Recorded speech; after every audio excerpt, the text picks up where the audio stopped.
મિત્રો આજ તારીખ થઈ 27/7/2026 ને આમ તો જો કે 26 તારીખની આજે રાત્રિના 12:30 વાગ્યા જેવો સમય થયો છે અને આપણા અહીંયાથી ધાંગધ્રા તાલુકાના પીપળા અને બૈસાપગઢ વચ્ચેથી જે રોડ પસાર થાય છે ત્યાં આગળ અને રાત્રિના 12:30 વાગ્યાની આસપાસ હાંસિયા કલાકાર અકાભા ગઢવી છે તેઓની ગાડી અહીંયા જે બૈસાપગઢ ગામ છે તેને નજીક જ ગોધરા નદી તરીકે આ નદી ઓળખાય છે અને આ નદીમાં એમની કાર છે ફોર્ચ્યુનર કાર એ નદીમાં ખાબકી છે. જો કે ભારે મહેનત બાદ અકાભા પોતે ડ્રાઇવિંગ કરતા હતા, એમને બહાર કાઢી લેવામાં આવ્યા છે. તે જ અહીંના આજુબાજુના ગામના જે એમના મિત્રો છે એ પણ ઘટના સ્થળે પહોંચ્યા છે.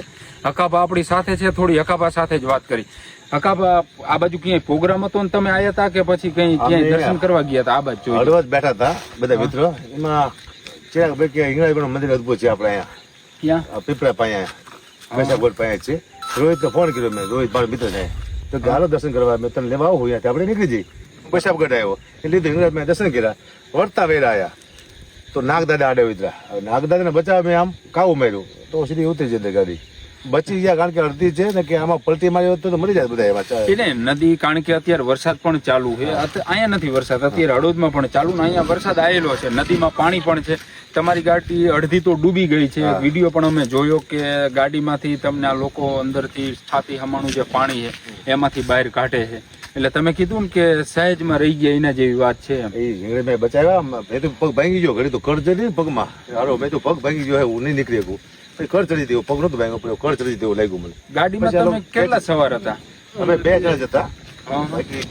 બેઠા હતા દીકરી બધા. મારે ચિરાગભાઈ મારે મિત્ર વ્યવહારિક વાત કરી હતી, તમે એકલા બેહો, થોડીક વાત કરી વ્યવહારિક વાતમાં અમારી વ્યવહાર થઈ ગયો અહીંયા. અને આમાં શું છે, વેચવા ન પડ્યા ને તો મળી જાય તમે. અહીંયા સાઈડમાં અમે જોયું તમને જયારે બહાર કાઢે વિડીયો પણ આ મિત્રો જોઈ રહ્યા. છાતી હમાણું પાણી, તમે જ ગાડી હાંકતા હતા. પલટી મારી તો લગભગ અમે બે ઉપડી જાય એવું લાગ્યું. કારણ કે પછી તો પાણી ગઈ જાય મળી જાય ભાઈ. કિસમાંથી કાચ મારે સ્મોકિંગ થયું એટલે કાચ ખુલ્લા હતા, એ કામ થઈ ગયું.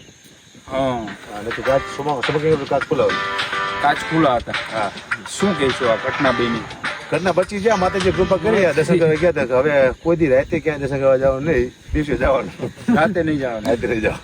ઓકે, તો મિત્રો આ અકાભા ગઢવી છે ને એમની જે કાર જે છે ફોર્ચ્યુનર એ અત્યારે અહીં જે બૈસાપગઢ ગામ છે ધાંગધ્રા તાલુકાનું, અને ત્યાં આગળ બાજુમાંથી જે ગોધરા નદી તરીકે આ નદી ઓળખાય છે અને આ નદીમાં ખાબકી છે. આ તમે જુઓ છો કે આગળનું બોનેટ તો આખું ડૂબી ગયું છે અને આ નદી જે આખી છે અને અહીંયા ગામના પાદર બાજુથી જે છે બરોબર. આ તમે જુઓ કે આ પીપળા બાજુનો રસ્તો છે, પીપળાથી બૈસાપગઢ બાજુ જઈને એ બાજુનો, અને અહીં આખું આ નાલું બનાવવામાં આવ્યું છે.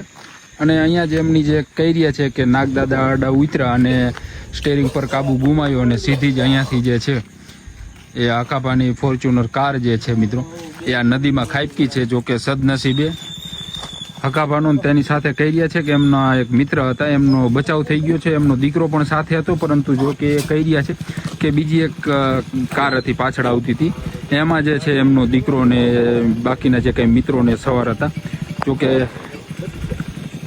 સદનસીબે આ ઘટનામાં અકાભાનો તેની સાથે એમની સાથે રહેલા મિત્રનો ચમત્કારિક જે કંઈ બચાવ છે મિત્રો એ બચાવ થયો છે. અને આ તમે જોવો છો કે આ નદી છે, ગોધરા નદી તરીકે બૈસાપગઢ આ ગામ છે અને ગામ નજીક જ આ નદી આખી આવેલી છે અને આ નદી ઉપરનો પુલ બનાવવામાં આવેલો છે. અને આ નદીમાં જે છે એ અકાભાની ફોર્ચ્યુનર કાર છે એ ખાબકી છે. અકાભા પોતે જ ચલાવતા હતા.